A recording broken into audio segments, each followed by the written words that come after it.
Leía en esta semana que según la revista Forbes, Jeff Bezos, el director ejecutivo de la empresa Amazon, es el hombre más rico del planeta. Su fortuna tiene un valor de 113.000 millones de dólares, algo que tal vez ni siquiera podemos considerar, pensar o tener la conciencia de lo que es. La segunda persona más rica del mundo es el conocidísimo Bill Gates, con 98.000 millones de dólares. Realmente si nos pidieran tal vez siquiera escribir estos números no podríamos. Así que tomar una idea de lo que es tanta fortuna no la tendríamos. Sin embargo, pensaba y meditaba mientras preparaba este mensaje, mientras estudiaba estos versículos, que la riqueza que tenemos en Dios realmente es mucho mayor que cualquier fortuna que nos podamos imaginar. Aún uniendo la fortuna de estos dos hombres o la fortuna de todo el mundo, el dinero, la plata de todo el mundo, no tendría comparación ni sería tan rica como la que tenemos los hijos de Dios en Cristo y lo que nos espera. Es de eso que hablaremos en esta mañana, continuando la exposición de la primera epístola de Pedro, y le voy a pedir que abra su Biblia allí. Primera epístola de Pedro, capítulo 1, desde el versículo 3 hasta el versículo 5 estudiaremos en esta mañana, en la continuación del mensaje que comenzamos el anterior domingo hablando acerca de cómo enfrentar las adversidades de la vida, que nos viene muy bien para enfrentar la situación actual en la que vive el mundo, nuestra sociedad, nuestro país, nuestra ciudad. La palabra de Dios dice en el versículo 3 de Primera de Pedro: bendito el Dios y Padre de nuestro Señor Jesucristo, que según su grande misericordia nos hizo renacer para una esperanza viva por la resurrección de Jesucristo de los muertos, para una herencia incorruptible, incontaminada e inmarcesible, reservada en los cielos para vosotros, que sois guardados por el poder de Dios mediante la fe, para alcanzar la salvación que está preparada para ser manifestada en el tiempo postrero. Oremos. Amado Dios, en mi oración, que tú arrojes luz a nuestro entendimiento, para que podamos comprender lo eternamente ricos que somos en ti, lo maravilloso que tenemos por ser tus hijos.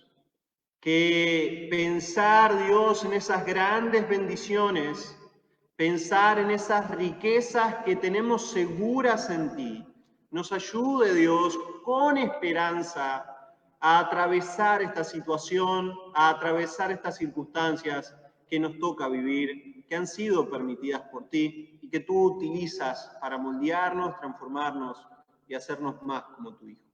En el nombre de Jesús. Amén. Amén. He titulado estos versículos y vamos a ir avanzando bajo la siguiente afirmación: ¿cómo enfrentar las adversidades de la vida? Recordando los beneficios de la salvación. Recordando los beneficios, podríamos decir mejor, del nuevo nacimiento, de la regeneración. Así que pensar en esos beneficios, en esos propósitos, podríamos decir, porque las tres verdades que vamos a ver están precedidas de la palabra para en estos versículos, así se divide el texto, y muestran un propósito. Vamos a ver con el propósito que Dios nos ha hecho renacer a una nueva vida, nos ha hecho volver a nacer, y además también esos propósitos son beneficiosos para nuestra vida. También puede hablarse en términos de beneficios. Así que pensar en estas riquezas nos ayudará a enfrentar las adversidades de este tiempo. Y lo primero en lo que debemos detenernos y en lo que menciona el apóstol Pedro, luego de bendecir a Dios, algo muy típico para los judíos cuyas oraciones siempre comenzaban con bendito, en este caso es añadido, bendito el Dios y Padre de nuestro Señor Jesucristo, es añadida la segunda persona de la Trinidad en esta doxología. El Señor Jesús es mencionado y esto sí es algo típico de los escritores neotestamentarios, añadir a la bendición del Padre la presencia del Señor Jesucristo, que según su grande misericordia nos hizo renacer. Eso es lo primero que vamos a detenernos, en lo que la palabra griega aquí significa, o se expresaría mejor diciendo, nacer otra vez, que es aquello de lo que Jesús habla en Juan 3, cuando Nicodemo se presenta delante de él. Jesús le habla de un nuevo nacimiento, de lo que conocemos como la regeneración. Y acá vamos a encontrar algunas cosas interesantes. En cuanto al nuevo nacimiento, hay muchas cosas interesantes. Lo primero es que sucede por la voluntad de Dios y es la acción de Dios. No es algo que haga la persona, no es algo que el ser humano produzca.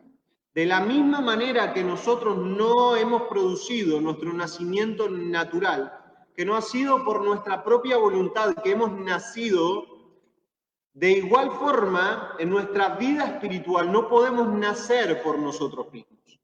Es producido por la voluntad y la acción de Dios, ese nuevo nacimiento. Además, ese nuevo nacimiento es producido por el Espíritu Santo, es el agente quien lleva a cabo la regeneración. Otra vez, no es por el propio esfuerzo de la persona, sino que es por la obra del Espíritu Santo. Y además también sucede por medio de la palabra de Dios. Es lo que el Espíritu Santo utiliza para regenerarnos, para hacernos nacer de nuevo. Es la palabra de Dios la que produce en nosotros esa fe salvadora. Así que este pasaje es muy importante en cuanto a quién es responsable de nuestra salvación. No podemos nosotros, como seres caídos en nuestra naturaleza pecaminosa, poder nacer a una nueva. La acción es de Dios. El gran Spurgeon dice lo siguiente: las personas pueden lavar su vieja naturaleza, la pueden vestir, engalanar y educar, pero no hay evolución alguna que produzca a partir de la naturaleza. No hay evolución alguna que produzca a partir de la naturaleza gracia. El hijo de la naturaleza puede estar bien vestido, pero es un hijo muerto. Por más bien vestido que esté, hay una diferencia eterna entre la vieja naturaleza y la nueva. Nuestra nueva naturaleza no puede producir ningún tipo de gracia y no puede hacernos nacer de nuevo. Es por eso que la obra, que la acción es totalmente de Dios, y eso nos da seguridad de nuestra salvación, como más adelante vamos a ver. El verbo que aparece aquí en 1 de Pedro dice nos hizo, y nos hace preguntar, nos hizo renacer. ¿Quién nos hizo? Bueno, la gramática también nos da un gran argumento para decir que fue Dios. Nos hizo está en una voz activa, que significa que el sujeto es quien realiza la acción. ¿Quién es el sujeto en esta oración? El sujeto es Dios, Dios Padre. Dios Padre es quien nos hace renacer. Dios es quien tiene todo, o en quien descansa todo el obrar, toda la obra del nuevo nacimiento. Escuche bien esta oración.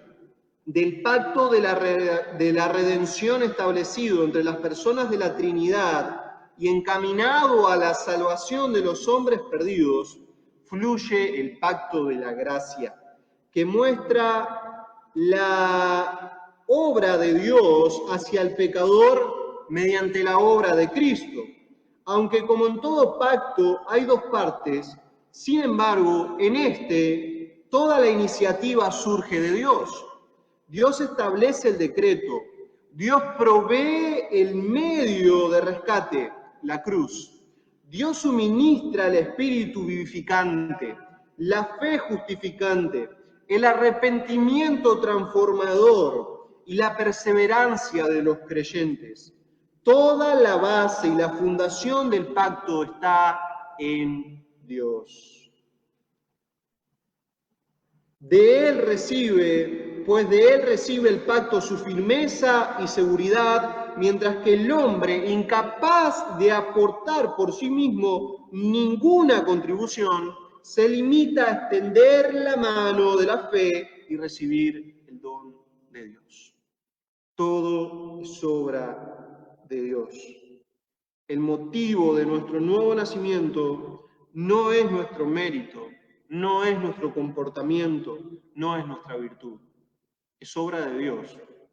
¿Y por qué? Bueno, la razón por la que Dios nos hizo renacer es su grande misericordia. El versículo lo dice, que según su grande misericordia nos hizo renacer. Por la gran misericordia de Dios, no por lo bueno que yo sea, no por lo puro que yo sea, no por lo amable que yo sea, no por lo que yo haga he sido renacido, sino ha sido por mera misericordia de Dios. Dios en su amor y en su gracia nos ha otorgado el beneficio de la salvación.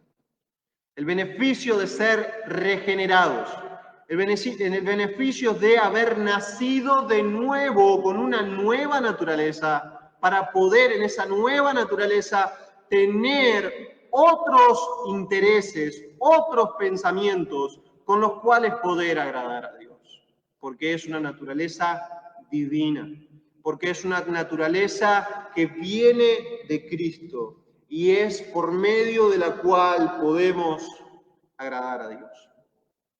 Ahora, ¿con qué propósito Dios nos hizo renacer? Propósitos que una vez más recalco y recuerdo, son propósitos que también son bendiciones y que nos ayudarán a atravesar los momentos de adversidad y que debemos recordarlos y pensar constantemente en ellos. Bueno, las palabras para nuevamente nos van a ir direccionando, encaminando en esta exposición de estos versículos.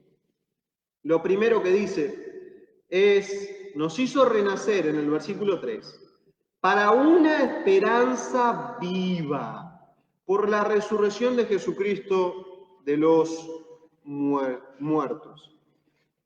Primero, para esperanza. Dios nos ha hecho renacer para esperanza. Y la esperanza cristiana tiene un significado tan profundo, tan glorioso, que debe llenar nuestros corazones de gozo y alegría. Esperanza muchas veces nosotros lo utilizamos para expresar un anhelo, un deseo.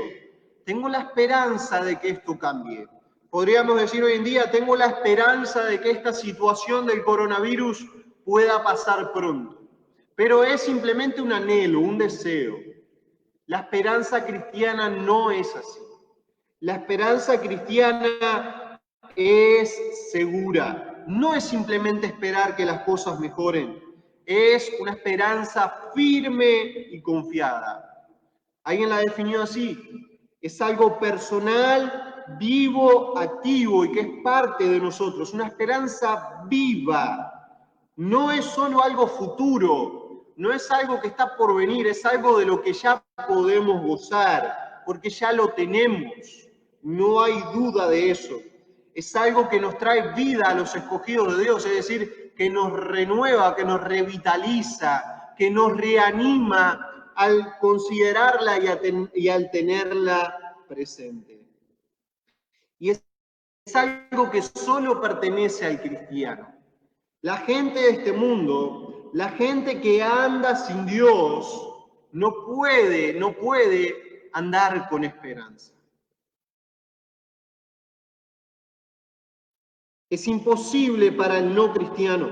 Solo nosotros, solo el cristiano puede ser optimista con relación al mundo. Solo el cristiano puede esperar hacer frente a la vida. Solo el cristiano puede considerar la muerte con serenidad y tranquilidad. Pablo describe al mundo en Efesios capítulo 2, versículo 12, como sin esperanza. Describe al mundo como angustiado en ese sentimiento de no saber lo que le espera. Sófocles escribió: no nacer en absoluto es con mucho la mejor fortuna. Lo segundo mejor es tan pronto como se nace, regresar rápidamente allá de donde se vino. Para la gente que va sin Cristo, para la gente que va sin Dios, Sófocles reflexiona y dice: es mejor no haber nacido. Y si has nacido, es mejor que pronto se vaya. Por ese pensamiento fatalista y por esa vida que no tiene esperanza, que no tiene fundamento, que no tiene algo que esperar, sino que simplemente su vida acaba aquí. Y en esta semana leí algo muy interesante. Y un escritor ya anciano, 83 años, él reflexionaba y decía: lo peor que le puede pasar al ser humano es nunca morir. Es vivir eternamente, como vivimos aquí en la tierra. Y la verdad que la vida sin Cristo es lo peor que le puede pasar a una persona. Y no hay esperanza, no hay motivación, no hay que esperar. E imagínense vivir eternamente una vida así. Porque la eternidad no es el punto. Algunos dirían de que viviendo eternamente estarían felices. Pero mi hermano, viviendo eternamente la vida que vivimos aquí en el mundo, yo no lo quiero. Claro que el creyente tiene la seguridad de que la vida eterna que tenemos no solo es existir por siempre, sino que es la vida de calidad de Dios. Eso sí lo quiero. Vivir como Dios quiere o vivir como Dios vive, de esa manera sí quiero. Pero vivir eternamente en este mundo, en las circunstancias en las que estamos, en la corrupción de este universo en el que vivimos, ese es el peor castigo. Y yo no lo quiero. E imagino que, aunque tal vez algunos desearan eso, si se le fuera otorgado sería el peor tormento. Ahora, mi hermano, es importante notar algunas cosas que suceden por medio de la esperanza. La esperanza viene a través de la gracia. El fundamento de la esperanza cristiana es el perdón y el compañerismo que Dios ofrece al hombre. La esperanza cristiana nace cuando descubrimos que no ganamos la salvación, sino que la recibimos de parte de Dios, que es un regalo. Además, la esperanza nos hace sentir gozo, nos hace sentir alegría, porque estamos seguros de lo que nos espera. Y lo cierto es que un cristiano triste, que un cristiano desesperanzado, es una contradicción. Es algo que no debe ocurrir. El cristiano verdadero conoce su esperanza, descansa en ella y espera con gozo lo que le viene. Y usted me dirá: pero pastor, ¿cómo podemos estar con gozo en medio de lo que vivimos? Y yo tengo que serle muy sincero y tengo que decirle que también estoy luchando con eso. Y en muchas ocasiones me ha venido el deseo de desanimarme o el pensamiento de detenerme a ver mi alrededor cómo está y la situación cómo está, y entristece. Pero lo cierto es que nuestra esperanza necesita, o nuestra esperanza nos lleva a mirar a Dios. Y cuando miramos a Dios, entonces el gozo aparece. Entonces la desesperación se va y la tristeza también corre.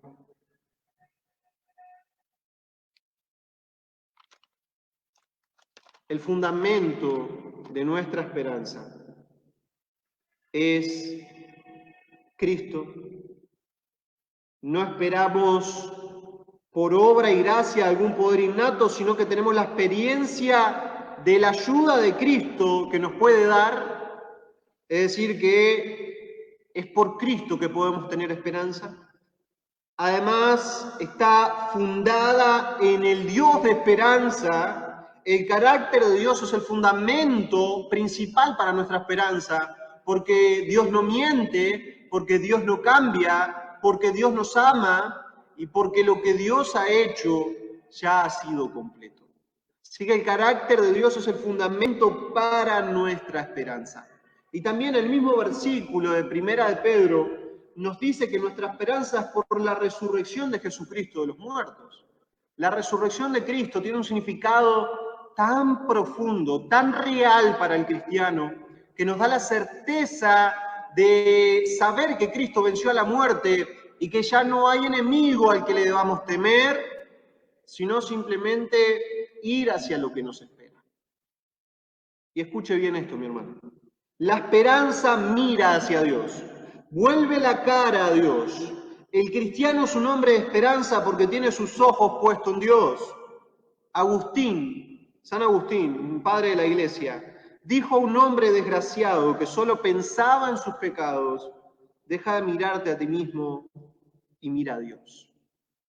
El secreto de la esperanza cristiana es la mirada dirigida hacia Dios. Y tal vez podríamos decir, citando a Agustín, pero cambiando un poquito la perspectiva, a un cristiano que esté desanimado hoy, a un cristiano que esté triste hoy, a un cristiano que esté afligido por las adversidades de este tiempo, podríamos decirle: deja de mirar las cosas de este mundo, deja de mirar, quita la mirada de lo que está ocurriendo y pon tu mirada en Dios. Y ahí la esperanza va a tomar el lugar que le corresponde. La esperanza cristiana no teme ni se plantea el problema de que tal vez las promesas de Dios no sean verdaderas. Es la confiada expectación de que no puede ser nada más que la verdad. La esperanza cristiana no duda. La esperanza cristiana es segura. La esperanza cristiana no es un anhelo. La esperanza cristiana es una convicción, es una certeza de lo que nos espera. Así que, mi hermano, pensando en los beneficios de un nuevo nacimiento, el primer beneficio es que el nuevo nacimiento nos ha sido dado para esperanza. Y tenemos que tener esperanza. Los cristianos debemos ser personas de esperanza. No podemos ser fatalistas, no podemos ser pesimistas, porque lo peor que a nosotros nos puede pasar es ir a lo que nos tiene preparado el Señor para nosotros. Con certeza que es así, con seguridad que es así. ¿Y qué es eso que tiene preparado Dios para nosotros? Bueno, es otro de los propósitos con los que Dios nos ha hecho renacer. Vamos a ver para qué. El versículo 4 nos da el siguiente punto en esta mañana. Dice el versículo 4: para una herencia incorruptible, incontaminada e inmarcesible, reservada en los cielos para vosotros. Seguramente alguno de ustedes ya ha tenido la experiencia de recibir una herencia.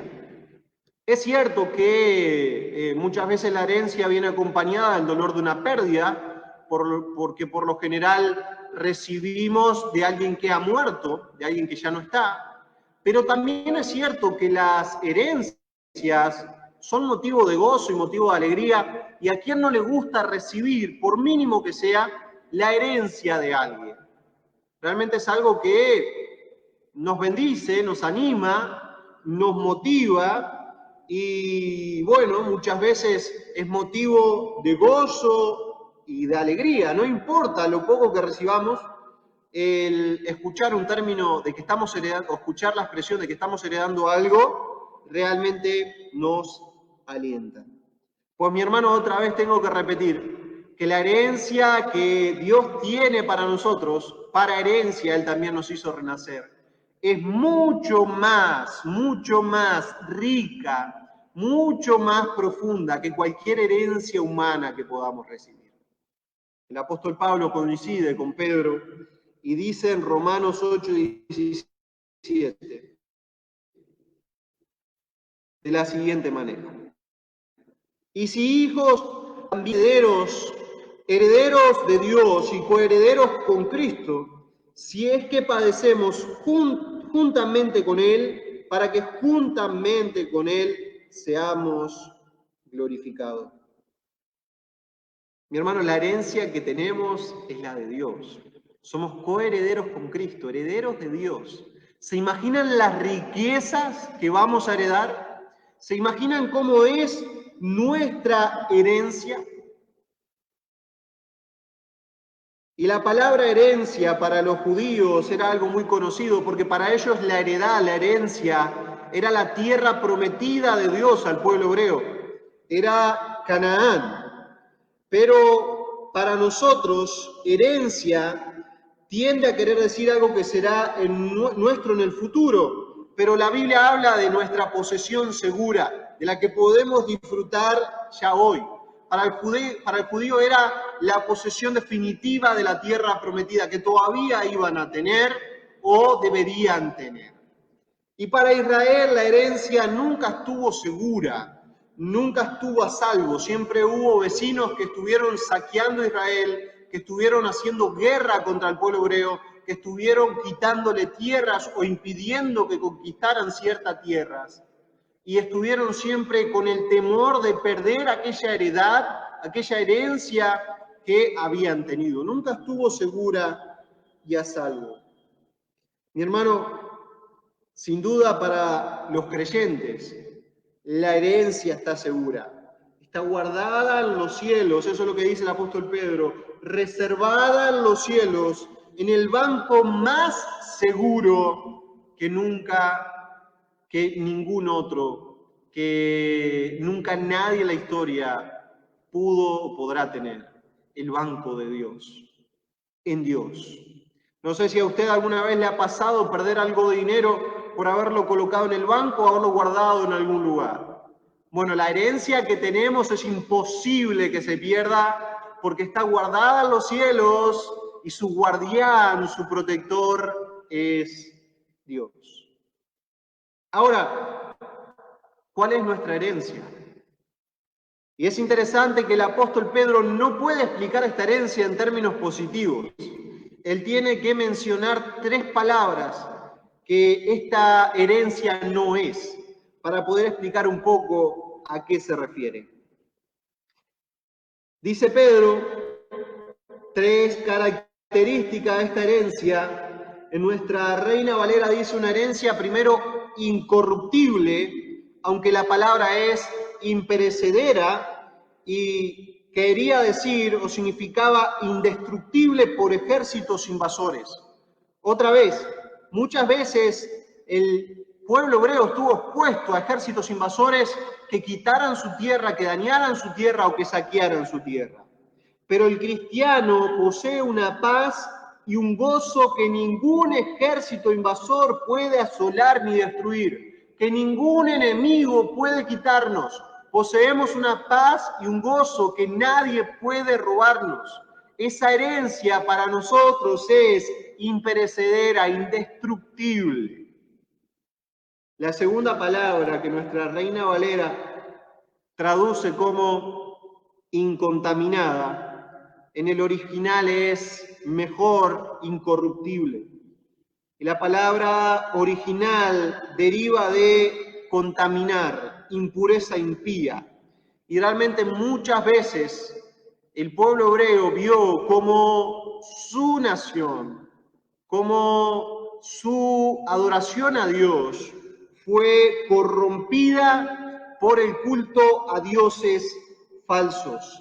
Las cosas que contaminaban habían dejado su impronta en la tierra prometida, pero nosotros, mi hermano, tenemos una pureza que no puede infectar el pecado del mundo. Nuestra herencia está guardada de tal manera que nada la puede afectar, que nada la puede contaminar. Así es nuestra herencia. Es indestructible, nadie la puede atacar, nadie la puede robar, es incorruptible, nadie la puede contaminar, y además dice Pedro que es inmarcesible. Esta palabra se refiere a que de alguna manera algo se puede marchitar. En la tierra prometida de Israel, como en cualquier otra tierra, las flores crecían y se marchitaban. Pero nuestra herencia no se va a marchitar nunca, no va a apagarse nunca. El cristiano ha sido elevado a un mundo en el que no hay cambio ni caducidad, y en el que su paz y su gozo están fuera del alcance de las suertes y las fases de la vida, y las situaciones de la vida. Nada podrá marchitar nuestra herencia. Las posesiones terrenales lo que hay en este mundo siempre está sujeto a constantes variantes, cambios, pero nuestra herencia está guardada en completa seguridad por Dios en los cielos, y no solo está guardada segura nuestra herencia, sino también nosotros en Dios. La herencia de los santos de Dios no tiene nada inherente que pueda hacerla perecer. No es de los materiales a los que nosotros estamos acostumbrados. Así que, mi hermano, ¿cómo enfrentar las adversidades de la vida? Bueno, pensando en los beneficios y en el propósito por el cual hemos sido regenerados, o los propósitos por los cuales hemos sido regenerados. Para esperanza, para herencia. Y por último, mi hermano, por último, en el versículo número 5, la palabra de Dios dice que sois guardados por el poder de Dios mediante la fe para alcanzar la salvación que está preparada para ser manifestada en el tiempo postrero. Tercero, además de para esperanza y para herencia, también es para alcanzar la salvación. Y no es que no la tengamos ya, porque hemos visto en esta exposición, y es una doctrina a lo largo de la Biblia expuesta, la seguridad de salvación, que nuestra salvación está guardada por Dios. Y es exactamente lo que Pedro dice así.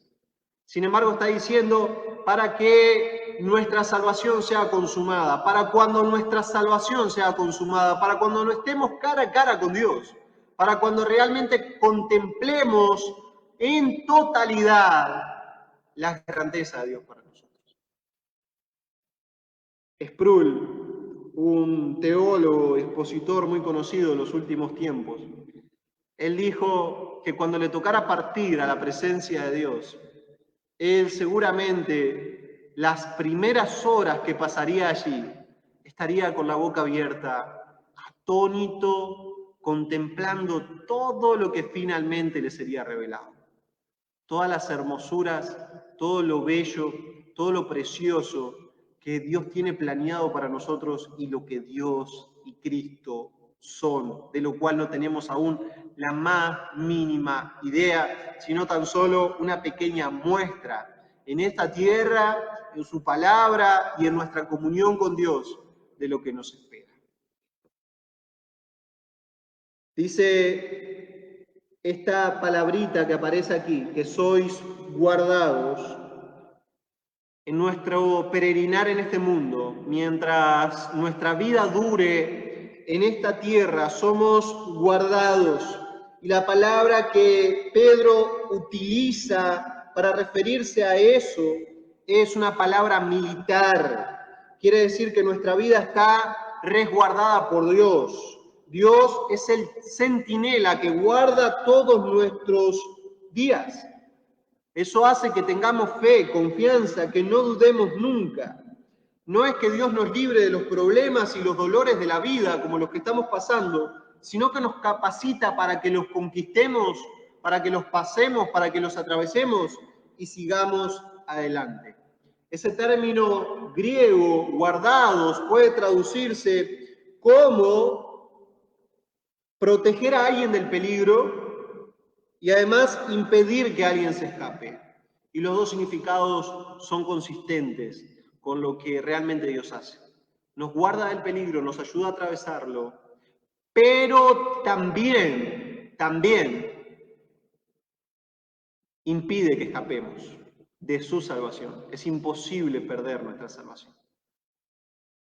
Estaba leyendo que una manera de enfrentar los tifones y los grandes temporales y vientos que se levantan en el Océano Pacífico y que a lo largo de la historia han hecho desaparecer a muchas embarcaciones y han dado muerte a muchos navegantes. Unos tifones que se levantan en el océano y que son grandes tornados que giran y giran. Hoy ya saben cómo enfrentarlo. Y quienes navegan aquellos mares y son expertos para saber cómo atravesarlos, dicen que primero hay que dejarse llevar por el círculo del viento hasta que estén en medio del tifón. En medio del tifón, dice que ahí reina la calma.